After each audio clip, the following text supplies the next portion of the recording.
अस्सलाम वालेकुम प्यारे व्यूअर्स, कैसे हो? आपका मेज़बान Asif nature and science with Asif के साथ हाजिर खिदमत है। अच्छी अच्छी बातें लेकर आया हूँ। आज मैं आप सल्लल्लाहु अलैहि वसल्लम का इल्म तिब के हवाले से इब्ने माजा में ये हदीस भी मौजूद है कि जब कोई ज़ख़म हो जाता, कोई फिंसी फोड़ा हो जाता, तो आप सल्लल्लाहु अलैहि वसल्लम ताजदार हरम क्या नुस्खा इस्तेमाल करते थे। तो उस हवाले से आज मैं अपने व्यूअर्स को बताने आया हूँ कि अगर आपकी बॉडी पे, आपके जिस्म पे या फ़ौरन जल जाता है या जो कोई ज़ख़म आ जाता है, तो आप सल्लल्लाहु अलैहि वसल्लम किसका इस्तेमाल करते थे।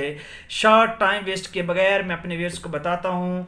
आप सल्लल्लाहु अलैहि वसल्लम मेहंदी का इस्तेमाल क्या करते थे। ये मेहंदी के जो पत्ते होते हैं, बर्ग जिनको बोला जाता है, बर्ग मेहंदी दिया करते थे और उसको क्या करते थे, उसको ग्राइंड कर लेते थे, यानी अच्छे तरीके से कूट लिया जाता, ग्राइंड कर लिया जाता और इसमें हिस्बे मामूल आयल मिला लिया करते थे।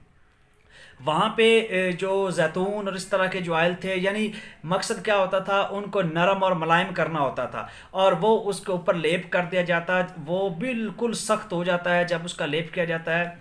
तो आप सल्लल्लाहु अलैहि वसल्लम मेहंदी में कोई आयल मिलाकर उसको नरम कर लिया करते और जिसको कोई ज़ख़म होता, कोई फिंसी होती, कोई फोड़ा होता या जल्दी से कोई ज़ख़म होता, तो ये बरगे मेहंदी का इस्तेमाल करके उसका इलाज क्या करते। 2 दिन के अंदर अंदर जो मरीज़ होता है वो बिल्कुल ठीक हो जाता है। उसकी जो दर्द है, उसकी जो सोजश है, वो सारी की सारी ख़त्म हो जाती है।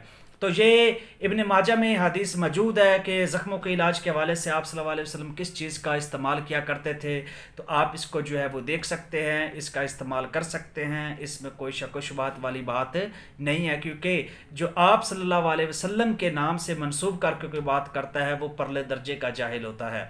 तो हर तरह की बात मनगढ़ंत हो सकती है, लेकिन हदीस और आयात के हवाले से कोई बात अपनी तरफ से नहीं करता। तो वीडियो अच्छी लगी है तो चैनल को सब्सक्राइब करें, लाइक करें, बेल आइकन को प्रेस करें ताकि लेटेस्ट वीडियो मिलती रहें। दुआ में याद रखें। मिलते हैं नेक्स्ट वीडियो में, तब तक के लिए अल्लाह।